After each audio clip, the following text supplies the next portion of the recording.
एक सवाल है जो ऑनलाइन दुनिया में शायद हर किसी के दिमाग में घूमता रहता है कि कुछ वेबसाइट्स रातों रात लाखों कैसे कमा लेती हैं, जबकि हजारों दूसरी वेबसाइट्स मतलब वो अपनी पहली बिक्री के लिए भी तरसती रहती हैं। सही बात है। क्या ये सिर्फ किस्मत का खेल है, या ज्यादा ट्रैफिक का, या फिर इसके पीछे कोई छिपा हुआ कोई सिस्टम है? और यही सवाल मतलब सब कुछ इसी सवाल पर आकर रुकता है। आज हम रसल ब्रंसन की किताब .com सीक्रेट्स के जरिए इसी छिपे हुए तरीके की पड़ताल करने वाले हैं। अच्छा, किताब का सबसे बड़ा दावा ही यही है कि ज्यादातर लोग गलत चीज के पीछे भाग रहे हैं। गलत चीज जैसे कि हमें और ट्रैफिक चाहिए और ट्रैफिक चाहिए, वो बस यही चिल्लाते रहते हैं। लेकिन ये वैसा ही है जैसे एक टूटी हुई बाल्टी में और पानी डालना। टूटी हुई बाल्टी, हाँ ये तो बढ़िया एनालॉजी है, पानी तो बही जाएगा। बिल्कुल। तो अगर ट्रैफिक ही असली जवाब नहीं है तो फिर क्या है? वो कौन सी बाल्टी है जिसे हमें ठीक करने की जरूरत है? वो बाल्टी है अपना सेल्स फनल। सेल्स फनल, ये शब्द सुनने में थोड़ा टेक्निकल लगता है, पर इसका मतलब बहुत ही आसान है। सोचिए, जब आप किसी म्यूजियम में जाती हैं तो क्या वो आपको बस एक बड़े से हॉल में छोड़ देते हैं कि घूम लो? नहीं, बिल्कुल नहीं। एक गाइडेड टूर होता है। हाँ, एक गाइडेड टूर जो आपको एक कमरे से दूसरे कमरे तक ले जाता है, एक कहानी सुनाते हुए। एक फनल ऑनलाइन दुनिया में वही गाइडेड टूर है, अच्छा, जो किसी अनजान विजिटर का हाथ पकड़कर उसे एक खुश ग्राहक तक की यात्रा पर ले जाता है। आज की हमारी पूरी बातचीत इसी सिस्टम को समझने पर होगी। ठीक है। तो इस गाइडेड टूर का मतलब इस फनल का पहला पड़ाव क्या है? कोई बिजनेस अपनी यात्रा कहाँ से शुरू करे? किताब में सबसे पहले वैल्यू लैडर का जिक्र है, मूल्य की सीढ़ी। हाँ, ये आइडिया मुझे बहुत दिलचस्प लगा, क्योंकि ये उस सबसे बड़ी गलती को सुधारता है जो नए बिजनेस करते हैं। कौन सी गलती? वो पहली ही मुलाकात में शादी का प्रस्ताव रख देते हैं। हाँ बिल्कुल, वो सीधा अपना सबसे महंगा सबसे जटिल प्रोडक्ट बेचने की कोशिश करते हैं। ये किसी ऐसे योग गुरु की तरह है जो पहली क्लास में आए, नए स्टूडेंट को सीधे शीर्षासन करने को कहते हैं। नतीजा तो बुरा ही होगा, या तो वो चोट खाएगा या डर कर भाग जाएगा। एग्जैक्टली। वैल्यू लैडर कहता है नहीं, ऐसे नहीं, रिश्ते धीरे धीरे बनते हैं, विश्वास धीरे धीरे बनाया जाता है। तो ये सीढ़ी दिखती कैसी है? इसका पहला कदम क्या होता है? पहला कदम लगभग हमेशा मुफ्त या बहुत ही कम कीमत का होता है। अच्छा, योग गुरु वाले उदाहरण में ये शायद एक मुफ्त 5 मिनट का यूट्यूब वीडियो हो सकता है। स्ट्रेस दूर करने के लिए 3 आसान सांस लेने की तकनीकें। जिसका मकसद बेचना नहीं है। नहीं, बिल्कुल नहीं। मकसद है मदद करना और एक छोटा सा भरोसा जीतना। जो लोग इसे पसंद करते हैं वो सीढ़ी के अगले पायदान पर चढ़ने के लिए तैयार हो सकते हैं। शायद 99 रुपए की एक ई-बुक, योग की शुरुआत कैसे करें। और फिर धीरे धीरे ऊपर। हाँ, फिर अगला पायदान आपका मुख्य कोर्स हो सकता है, और सबसे ऊपर का पायदान शायद एक पर्सनल कोचिंग प्रोग्राम। हर कदम पर ग्राहक को ज्यादा वैल्यू मिलती है और वो आपके साथ ज्यादा निवेश करने में सहज महसूस करता है। ये जो विश्वास बनाने वाली बात है ना, ये बहुत अहम है। लेकिन लोग विश्वास किस पर करते हैं? एक बेजान कंपनी के लोगों पर, या एक जीते जागते इंसान पर? यहीं से किताब का दूसरा बड़ा आइडिया निकल कर आता है, जो मुझे लगता है कि वैल्यू लैडर की आत्मा है, आकर्षक चरित्र। आपने बिल्कुल सही नस पकड़ी है। आकर्षक चरित्र के बिना वैल्यू लैडर सिर्फ एक बिक्री की मतलब एक रणनीति है जो काम ही नहीं करेगी। क्यों? क्योंकि हम कहानियों से जुड़ते हैं और कहानियां सुनाने के लिए एक कहानीकार चाहिए। आकर्षक चरित्र वही कहानीकार है। यानी ब्रांड का चेहरा? हाँ, आपके ब्रांड का चेहरा। एक ऐसा इंसान जिसकी अपनी कहानी है, अपने संघर्ष है, अपनी जीत है। लोग कंपनियों को फॉलो नहीं करते, वो अपने जैसे इंसानों को फॉलो करते हैं। लेकिन यहाँ एक खतरा भी है ना? आकर्षक चरित्र बनाने के चक्कर में लोग नकली या बनावटी नहीं हो जाते? बहुत जरूरी सवाल है ये। आजकल दर्शक बहुत समझदार हैं, वो नकलीपन को 1 मील दूर से पहचान लेते हैं। तो इसका क्या हल है? किताब इसका सीधा जवाब देती है, परफेक्ट मत बनो, प्रामाणिक बनो। प्रामाणिक बनो। आपका आकर्षक चरित्र कोई सुपर हीरो नहीं है। असल में उसकी कमजोरियां ही उसकी सबसे बड़ी ताकत है। जब कोई लीडर अपनी गलतियों, अपने संघर्षों के बारे में खुलकर बात करता है तो लोग उससे जुड़ते हैं। हाँ, वो सोचते हैं, अरे ये तो मेरी तरह है, अगर ये कर सकता है तो मैं भी कर सकती हूँ। बिल्कुल, और यही कनेक्शन विश्वास की असली नींव रखता है। तो आकर्षक चरित्र वो भरोसेमंद गाइड है जो लोगों को वैल्यू लैडर पर चढ़ने के लिए प्रेरित करता है। उसके बिना वो सीढ़ी खाली पड़ी रहेगी। तो अगर वैल्यू लैडर हमारा नक्शा है और आकर्षक चरित्र हमारा गाइड है, तो हमें गाड़ी भी तो चाहिए जो ग्राहक को एक स्टॉप से दूसरे तक ले जाए। क्या यही है जहां फनल का कॉन्सेप्ट असल में काम आता है? एकदम सही। फनल वही गाड़ी है, ये वो ढांचा है जो इस पूरी यात्रा को संभव बनाता है। किताब में कई तरह के फनल्स का जिक्र है। Lead generation, sales, webinar. हाँ, लेकिन उन सब के नाम में उलझने की जरूरत नहीं है। बस ये समझना है कि हर फनल का एक और केवल एक ही मकसद होता है। एक मकसद, इसका क्या मतलब हुआ? इसका मतलब है कि आप ग्राहक को एक साथ 10 चीजें करने को नहीं कहते। अच्छा। ज्यादातर वेबसाइट्स यही गलती करती हैं। होम पेज पर 20 अलग-अलग लिंक होते हैं, हमारे बारे में, ब्लॉग, प्रोडक्ट्स, करियर। ये एक सुपरमार्केट की तरह है जहां कोई गाइड नहीं है। और ग्राहक कंफ्यूज हो जाता है। और किताब की सबसे यादगार लाइनों में से एक है, a confused mind always says no. मतलब उलझन में पड़ा ग्राहक खरीदारी नहीं करता। सही बात है। एक अच्छा फनल हर पेज पर सिर्फ एक सवाल पूछता है, क्या आप अगला कदम उठाना चाहते हैं? बस एक पेज, एक एक्शन। इसका एक उदाहरण दे सकती हैं।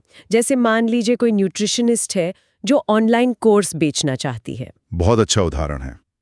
वो शायद एक वेबिनार फनल का इस्तेमाल करेगी। वो कैसा दिखेगा? पहला कदम, फेसबुक पर एक विज्ञापन जो कहेगा, शुगर क्रेविंग से छुटकारा पाने के 5 रहस्य जानने के लिए हमारी मुफ्त ऑनलाइन क्लास में शामिल हों। ठीक है। जो लोग क्लिक करेंगे वे एक पेज पर जाएंगे जहां सिर्फ एक काम करना है, क्लास के लिए अपना ईमेल डालकर रजिस्टर करना। और कुछ नहीं? कुछ नहीं।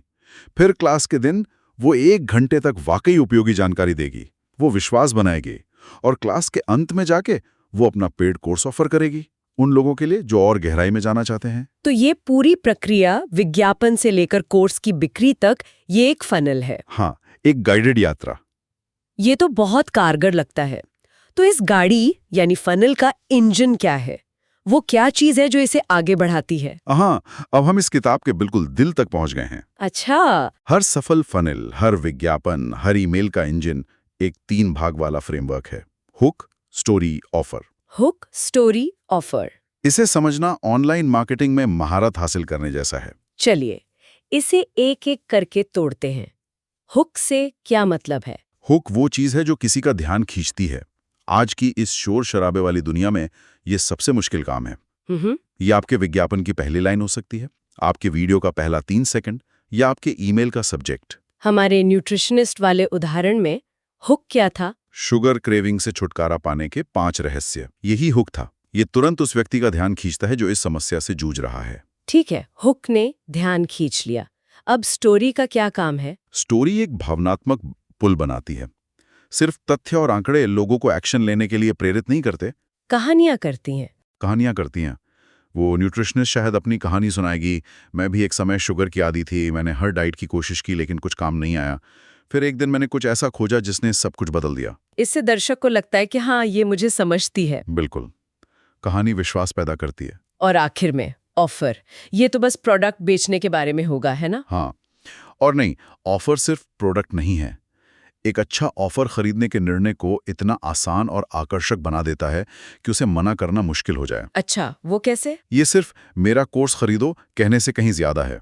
ये कुछ ऐसा होगा, आज साइन अप करने पर आपको मेरे 10,000 रुपए के कोर्स के साथ 3,000 रुपए की रेसिपी गाइड, 2,000 रुपए का प्राइवेट फेसबुक ग्रुप एक्सेस और 30 दिन की मनी बैक गारंटी भी मिलेगी। कुल 15,000 रुपए की वैल्यू सिर्फ 4,999 रुपए में। मतलब प्रोडक्ट के कथित मूल्य को उसकी कीमत से कहीं ज्यादा दिखाना। एग्जैक्टली। तो हुक ध्यान खींचता है, कहानी रिश्ता बनाती है और ऑफर एक्शन करवाता है। ये फ्रेमवर्क तो सच में बहुत शक्तिशाली है। तो हमारे पास एक आकर्षक गाइड है, एक मूल्य की सीढ़ी का नक्शा है और एक हुक, स्टोरी, ऑफर इंजन वाली गाड़ी भी है। पर अब सवाल ये है कि हम ये गाड़ी किसके सामने चला रहे हैं? क्या एक ही संदेश हर किसी के लिए काम करता है? बिल्कुल नहीं। और यहीं पर किताब ट्रैफिक के तापमान का कॉन्सेप्ट पेश करती है। ट्रैफिक का तापमान? हाँ, और ये समझना बहुत जरूरी है। किताब कहती है कि सारा ट्रैफिक एक जैसा नहीं होता। इसे 3 तापमानों में बांटा जा सकता है, कोल्ड, वार्म और हॉट। कोल्ड, वार्म और हॉट, ये सुनने में दिलचस्प है। इसका क्या मतलब है? कोल्ड ट्रैफिक वो लोग हैं जो आपको बिल्कुल नहीं जानते। उन्होंने आपका नाम आज पहली बार सुना है। मतलब अजनबी? बिल्कुल, अजनबी, जो आपके फेसबुक विज्ञापन या गूगल सर्च के जरिए आप तक पहुंचे हैं। उनसे सीधे कुछ बेचने की कोशिश करना वैसा ही है जैसे सड़क पर किसी अजनबी को रोककर उसका फोन नंबर मांगना। काम नहीं करेगा। बिल्कुल नहीं करेगा। तो वार्म ट्रैफिक कौन है? वार्म ट्रैफिक वो लोग हैं जो आपको थोड़ा बहुत जानते हैं। शायद वे आपका ब्लॉग पढ़ते हैं, आपको इंस्टाग्राम पर फॉलो करते हैं या आपकी ईमेल लिस्ट में हैं। मतलब वो आपकी दुनिया में है लेकिन अभी तक कुछ खरीदा नहीं है। सही। वे दोस्त तो नहीं हैं लेकिन परिचित जरूर हैं। और हॉट ट्रैफिक, अंदाजा लगा सकती हूँ ये हमारे सबसे बड़े प्रशंसक हैं। बिल्कुल। हॉट ट्रैफिक आपके मौजूदा ग्राहक हैं जो आप पर पूरा भरोसा करते हैं और आपसे दोबारा खरीदने के लिए तैयार हैं। आप उन्हें कुछ भी नया ऑफर करेंगे तो वे सबसे पहले खरीदेंगे। तो गलती ये होती है कि लोग इन तीनों से एक ही तरह से बात करते हैं। हाँ, यही सबसे बड़ी गलती है। आप किसी अजनबी से वैसे बात नहीं कर सकते जैसे आप अपने सबसे अच्छे दोस्त से करते हैं, है ना? हर तापमान के लिए एक अलग संदेश और एक अलग तरह के फनल की जरूरत होती है। ये समझ में आता है, लेकिन सबसे मुश्किल काम तो यही लगता है कि किसी को कोल्ड से वार्म कैसे बनाया जाए, किसी ऐसे व्यक्ति का विश्वास कैसे जीता जाए जो आपको जानता तक नहीं। आपने सबसे जरूरी सवाल पूछा है और इसका जवाब हमें अगले सिद्धांत की ओर ले जाता है। बिना सेल्सी या बिकाऊ महसूस कराए बेचना। अच्छा, इसका तरीका यह है कि आप कोल्ड ट्रैफिक को कुछ बेचने की कोशिश ही ना करें। तो क्या करें? उन्हें कुछ सिखाएं, उनकी मदद करें। बेचने के बजाय सिखाएं। हाँ, याद है हमारा वैल्यू लैडर? उसका पहला कदम क्या था? मुफ्त वैल्यू। मुफ्त वैल्यू। कोल्ड ट्रैफिक के लिए आपका लक्ष्य बिक्री करना नहीं, बल्कि उन्हें अपनी ईमेल लिस्ट में शामिल करना है। एक मुफ्त रिपोर्ट, एक उपयोगी वीडियो या एक चेकलिस्ट के बदले में। मतलब पहले उनकी समस्या का एक छोटा सा हिस्सा हल करना, बिना कुछ मांगे। बिल्कुल। जब कोई आपकी सलाह से कुछ सीखता है और उसे फायदा होता है, तो वो अजनबी नहीं रह जाता, वो वार्म हो जाता है। ये एक मानसिक बदलाव है। हा? आप एक विक्रेता से एक सलाहकार बन जाते हैं और लोग सलाहकारों से खरीदना पसंद करते हैं, विक्रेताओं से नहीं। मूल मंत्र है, पहले सेवा करें, बाद में बेचें। तो ये सब कुछ एक साथ मिलकर एक बहुत ही शक्तिशाली सिस्टम बनाता है। हमारे पास एक आकर्षक चरित्र है जो लोगों को एक वैल्यू लैडर पे चढ़ने के लिए बुलाता है। फनल वो रास्ता है जिस पर वो चलते हैं। हुक, स्टोरी, ऑफर वो बातचीत है जो हर मोड़ पर होती है। और हम ट्रैफिक के तापमान के हिसाब से अपनी बातचीत को बदलते रहते हैं।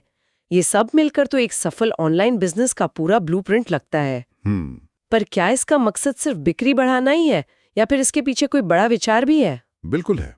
अगर ये सब सिर्फ तकनीकें होती तो यह किताब इतनी प्रभावशाली नहीं होती।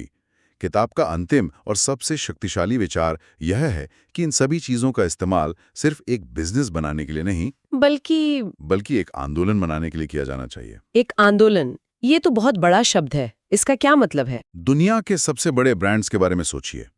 एप्पल सिर्फ कंप्यूटर नहीं बेचता, वो अलग सोचों का आंदोलन बेचता है। सही बात है। लोग सिर्फ उनके प्रोडक्ट नहीं खरीदते, वे उस पहचान का हिस्सा बनना चाहते हैं। बिल्कुल। हार्ली डेविडसन सिर्फ मोटरसाइकिलें नहीं बेचता, वो आजादी और बगावत की भावना का आंदोलन बेचता है। सबसे स्थायी और सफल बिजनेस वो हैं जो किसी चीज के लिए खड़े होते हैं, जिनकी एक अपनी विश्वास प्रणाली होती है और जो अपने ग्राहकों को एक समुदाय या एक जनजाति का हिस्सा महसूस कराते हैं। जब आप ऐसा करते हैं तो आपके ग्राहक सिर्फ खरीदार नहीं रहते, वे आपके ब्रांड के दूत बन जाते हैं। वे आपके मिशन में विश्वास करने लगते हैं। हाँ, आपका आकर्षक चरित्र उस आंदोलन का लीडर बन जाता है।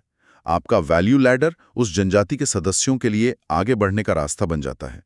तब आप सिर्फ क्लिक्स और बिक्री का पीछा नहीं कर रहे होते। आप एक ऐसी चीज का निर्माण कर रही होती हैं जो मायने रखती है और जो लंबे समय तक टिकती है। यही लॉन्ग टर्म सफलता की कुंजी है। तो .com सीक्रेट से जो सबक मिलता है वो ये है कि ऑनलाइन सफलता कोई संयोग या जादू नहीं है। नहीं, ये एक सोचा समझा मेल है। मनोविज्ञान, कहानी कहने की कला और एक मजबूत सिस्टम का। ये हमें सिखाती है कि एक फोकस्ड गाइडेड यात्रा हमेशा एक भ्रमित करने वाली वेबसाइट से बेहतर काम करती है। और ये भी कि ट्रैफिक के पीछे भागने से कहीं ज्यादा जरूरी है रिश्ते बनाना। क्योंकि अंत में विश्वास ही वो करेंसी है जिस पर ऑनलाइन दुनिया चलती है। अगर आप इन ढांचों को समझ सकते हैं और उनमें महारत हासिल कर सकते हैं तो आप ऑनलाइन कुछ भी बेच सकते हैं। क्योंकि आप असल में प्रोडक्ट नहीं बल्कि बदलाव बेच रहे होंगे। एग्जैक्टली।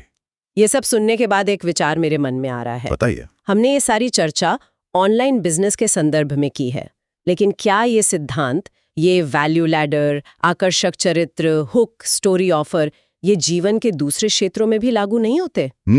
ये एक बहुत दिलचस्प सवाल है। जरा सोचिए, जब आप नौकरी के लिए इंटरव्यू देने जाते हैं तो क्या आप एक हुक, मतलब आपका रिज्यूमे, एक स्टोरी, आपके अनुभव और एक ऑफर, आप कंपनी के लिए क्या कर सकते हैं, क्या आप इन सब का इस्तेमाल नहीं कर रहे होते? सही है। किसी सामाजिक कार्य के लिए समर्थन जुटाना हो या यहाँ तक कि व्यक्तिगत संबंधों को मजबूत करना। हाँ, ये सब विश्वास बनाने और मूल्य प्रदान करने के बारे में ही तो है। तो शायद ऑनलाइन सफलता के ये रहस्य असल में मानवीय संबंधों के ही सार्वभौमिक रहस्य हैं, जिन्हें बस डिजिटल दुनिया के लिए पैक कर दिया गया है।